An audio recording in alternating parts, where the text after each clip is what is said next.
So you want to have your feet nice and wide, as wide as you can comfortably be whilst you're holding the floor with your hands. So if you can't quite touch the floor with your palms, then start by touching the floor with your fingertips, and then the backs of your fingers, and then eventually be able to touch the floor with your palms. So you want to make sure you got a straight back here. Try not to round at the back. Coming up slowly, twisting down to one side, grabbing your ankle, and then getting your head as close to your knee as you can. Don't worry if you can't touch your knee. That will come with time. Main thing is to make sure you're keeping your legs straight and you're feeling the stretch in your hamstring, all the way down the back of your leg, and even your calf muscle. So you want to slowly come up, bend down to the other side. Again, try and make sure that your leg is straight, and don't worry too much about touching your knee with your head.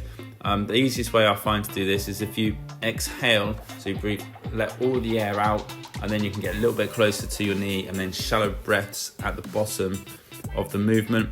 You want to be holding each position for about between 12 to 20 seconds, just to stretch out the muscles after the workout, just to prevent any injury, and also to help with recovery. So this exercise here is stretching the calf muscle. So you want to have one leg bent, one leg straight. You want to be moving your toe up towards your hand and then just touching your toe. So the key thing here is to have the one leg straight, one bent, and then driving your hips back as far as you possibly can, to really get that stretch. If you don't push your hips back, you'll find that you'll struggle to get that stretch. You can see I've changed the position here, so you can see how my foot position is. And I'm leaning on the bent leg just to give myself a bit of balance, a bit of support, to maximize the stretch. You want to slowly come out of position. So when you're stretching, you don't want to rush into each position. You want to slowly get into position. So this here is the Cobra. So you want to have your hands sort of like shoulder width apart, extending your arms, shoulders relaxed. So shoulders back and down, chin up. If you want to really stretch out, you can look towards the ceiling, and this is just stretching out your abs.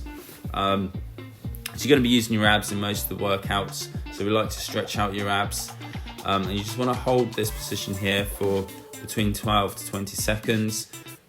This is like a 5-minute stretch out, so but you can make it as long as you like. This here is like the child's pose, so you want to have your hands as far out as you possibly can. You want to have your hips sink in between your feet. I do apologise about the camera angle. It's just I don't really have much space here. So if you just listen to my voice as I'm transitioning through each stage. So we're going to sit back. We're going to stretch out the glutes at this point. So you're going to have one leg straight, one leg bent. Move your foot over your knee. So moving your foot over your knee. Have a straight arm, twist across your body. So you're twisting your arm across your body, across your knee, and then you should feel that stretching in your glutes.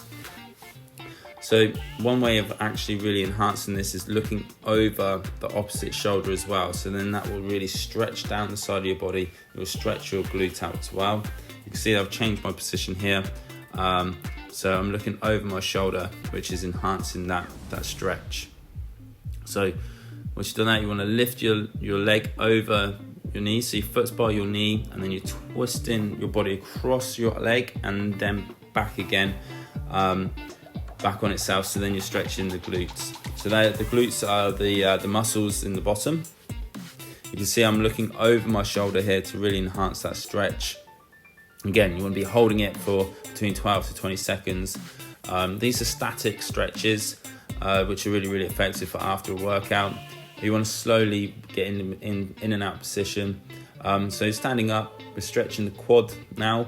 So that's the front of the leg. So you want to make sure your knees are together so you've got balance. You can hold onto the wall if you need to.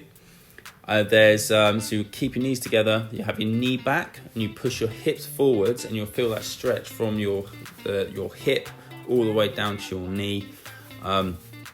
So this is a good test of balance, especially after a tough leg workout. So again, look, my knee is out, so I'm pulling my knee in, and you see instantly my balance has got better. So my knees are together, I'm pulling my knee back slightly and pushing my hips forwards, so I'm really getting the most out of the stretch.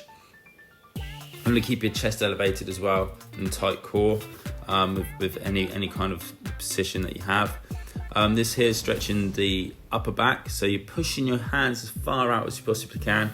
Try not to shrug your shoulders, keep your shoulders down, keep your shoulders relaxed, and then just really push those hands as far out as you can. If you're shrugging your shoulders, you're not going to be feeling the stretch at all. Here I'm putting my hands in the bottom of my back. I'm changing my position so you can see that, and I'm trying to bring my elbows as close together as I can. Shoulders are still back and down. I'm looking up to the ceiling, so this is stretching the front of the shoulder, the chest muscles, and also your abs, and that's it.